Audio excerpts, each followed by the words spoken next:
Welcome to our series, Moving America Forward. Each week we'll be focusing on America's entrepreneurs as they take us to new roads, new opportunities, new ways to fill the gaps left by today's failing companies. Our series will be looking at that and a lot more.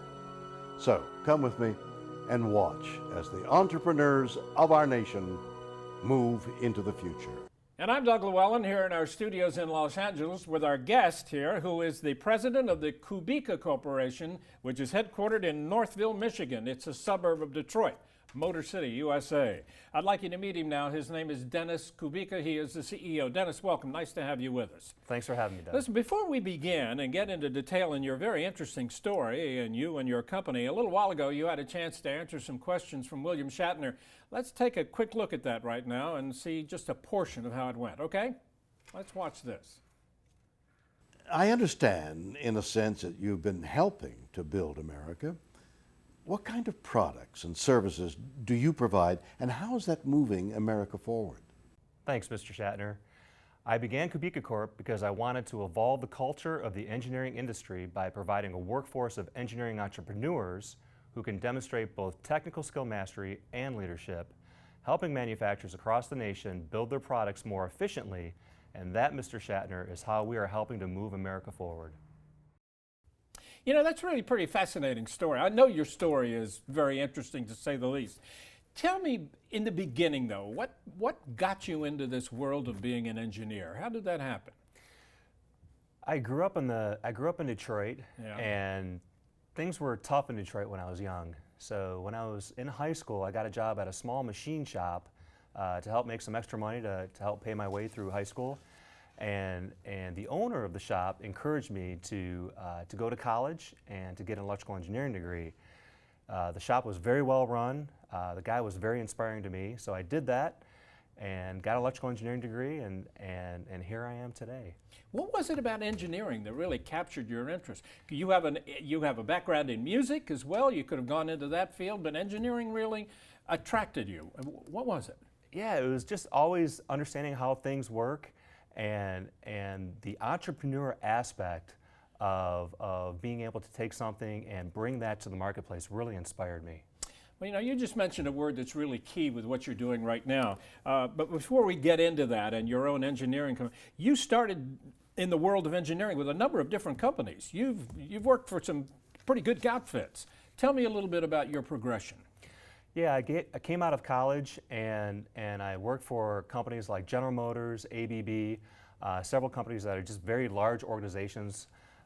Within those organizations, there's a lot of politics. In many ways, it seemed like there is this mantra of profit before people, and I wanted something more, something different. I really wanted to put people before profit. So you ended up deciding to start your own company, and you did, which was a big, bold move for you. Your wife was about to deliver a baby, and you were leaving another job. She said, "No, why are you leaving this job and starting your company? It's a bad time to do it." But it worked out well. So you started Kubica Corporation. Describe what you do. Clients come to us with very, very challenging problems, either problems that they can't solve or they have a hard time finding people in the marketplace that, for example, from their supply base to solve those problems. Right. So they reach out to us. We have a very diverse team of entrepreneur-minded engineers. We get our team together and we collaborate with our clients, and we solve very challenging problems for our clients. You're putting a word with engineering that you normally don't hear, and that's entrepreneur. But yet that's really key with you. So explain what you mean when you say an entrepreneurial engineer. For me, in Kubica Corp, an entrepreneur is someone that creates opportunities for others and for people within their organizations. So an entrepreneur engineer is an engineer who can engage the client, look at things from the client's perspective, and not necessarily focus on the actual solution, but more on the value stream of how that can really bring value to the client. That's an entrepreneur's mindset, and that's really what we try to develop within Kubica Corporation. Just for kicks, to get a picture, what are some of the kinds of things that Kubica does? One example, we had a client, a very large client, come to us back in about 2008, 2009. They had a very sophisticated paint operation, and they had a nasty quality issue that was just devastating the production of the factory. They tried to solve the problem on their own. They were unsuccessful in doing so. So they engaged us. We came in, and we identified that how they were physically collecting their data, they were creating silos of data within their operation. Right. So we broke those silos down, and we actually brought a technology, we developed a technology that would put the data into one data set, and we used an artificial intelligence technology to help us analyze that data, and lo and behold, we solved the problem. And is that kind of the way it works with you? Do companies come to you because they have a problem of one sort or another in their manufacturing process, and they come to you to look for answers to help them find the solution? Typically, the most exciting solutions and technologies that we've developed to the marketplace and delivered to the marketplace have come from result of some issue or just nasty problem that our clients have. They engage us, and we use our team. We have a very diverse team, and our team collaborates with them. And if a technology doesn't exist, we'll create the technology, and typically we solve the problem. You know, this is pretty interesting because a lot of these companies are giant companies. They have lots of engineers on staff, and you would think they could figure it out for themselves, but they come to someone like you.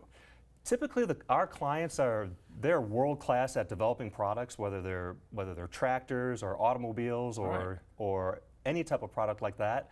But when it comes to technologies and solving problems on the actual manufacturing floor, we're experienced with taking a blank sheet of paper and creating a solution from scratch. And when you do that over and over and over, you kind of get good at it. And it's the result of that intuition that we have developed that really allows us to be world class at what we do. You know, it's interesting that where you get your engineers from, and you're always on the lookout for really creative, smart guys, but you go to different areas to find them, and you have a unique series of tests you put people through. But in the end, they get to be very accomplished engineers who do things that most engineers don't do, like negotiate contracts. Why is that? Again, it's that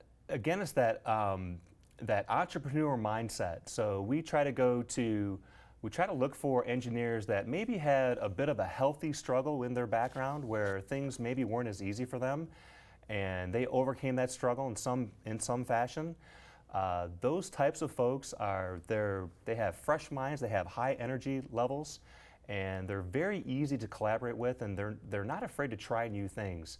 So taking a person like that and developing them into an entrepreneur mindset, teaching them how to negotiate, teaching them how to earn and build the trust with our clients. We've had great success in doing that over the past. Tell me a little bit about the recruitment process that you put your candidates through to pick the guys who eventually join your team. Yeah, so we have criteria that we try to look for in the first stage of our recruiting process. Yeah. We try to find people who are intelligent, who have a degree of selflessness, who have a high degree of self-efficacy, and we try to project if we bring the individual in, will they actually make our team stronger, or will they make our team weaker? So that's typically, I'm involved in that process. The second stage of that process is a technical interview, so we physically ask the person to come and spend a day with us. In that process, we are able to kind of work with them and interact with them and get to know them a little bit and give them some challenging problems and see how they react under pressure.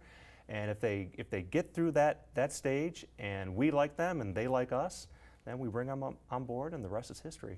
You know, I mentioned negotiating, enabling an engineer to have the not only the power but the ability to negotiate a contract or something with your company, which is pretty unusual. Engineers normally don't do that at all, right? The sales department guys do that. That's and you correct. don't even have sales guys, as I understand. What's the advantage of that for your company and for that engineer? The advantage really is, there's a two-way advantage. The advantage really comes down to trust. So we are typically engaging with people in engineering and people in operations, and who better suited to sell an engineering solution than an engineer?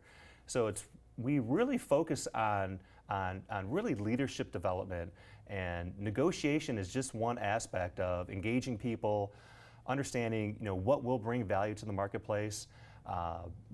getting those details from our client and doing that in such a way that we earn the trust of the client and don't degrade the trust. And that is very powerful. And the other point is, why do you seek college grads rather than seasoned engineers who have, 20 years experience somewhere else? In our experience, college grads, they're fresh, they have open minds, they're not afraid to try anything, No. they're not disenfranchised, and they have a high energy level. So for us, it's just a good fit for our organization. So it works out. It and works it out. makes them better engineers in the long run, doesn't it? It makes everybody better. And it makes your company better. What kind of companies do you work for? Give us an idea. Yeah, we work for companies like Ford, GM, Chrysler, John Deere, Whirlpool, just world-class I manufacturers. mean, these are Fortune 500 giants that you're working for. We're very fortunate. And how do people around the country get to know your name?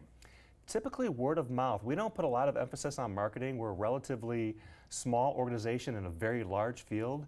So it's our past job and how we've performed in our past job that gets us our next job. And we try very hard to make that job perfect. I know you also have a mentorship program, right? We do. What's that about? People that have been within our organization for several years, these are folks that have really gone down the path of learning how to become a true engineering entrepreneur. So they're tremendous leaders and they're great mentors. We never want to take a young mind and a young aspiring engineer and put them on an island or let them feel like they're alone and All not alone? supported. Yeah. So we hook them up with some of the older guys in our organization and we teach them and we coach them and we allow them to make mistakes and we give them fundamental feedback. And we have this concept called healthy struggle within our organization. And our mentors really help our young folks struggle in a healthy manner. And everybody works together as a team, right? You've got all different kinds of engineers who'll go to work on a project to come up with an answer. And really, most often, it works out very creatively, doesn't it? It does. We found in our history where if you take an electrical engineer, controls engineer, mechanical engineer, a software engineer, industrial engineer, you take these different engineering disciplines, put them in a room, get them to collaborate with the client and not focus on things from their perspective, but look at it from the nature of the problem.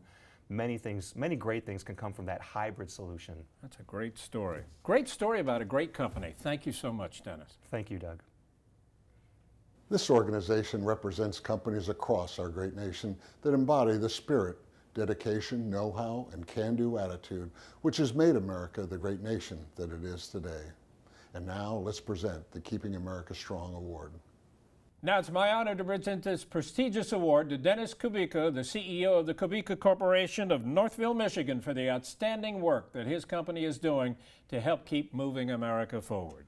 Dennis, congratulations. Thank you, Doug. On behalf of Kubica Corp, we thank you very much. That's it for another edition of Moving America Forward. I'm Bert Tenzer. Join us again as we continue to bring you the entrepreneurs who move America forward. I'm William Shatner, and for all of us at Moving America Forward, thanks for watching.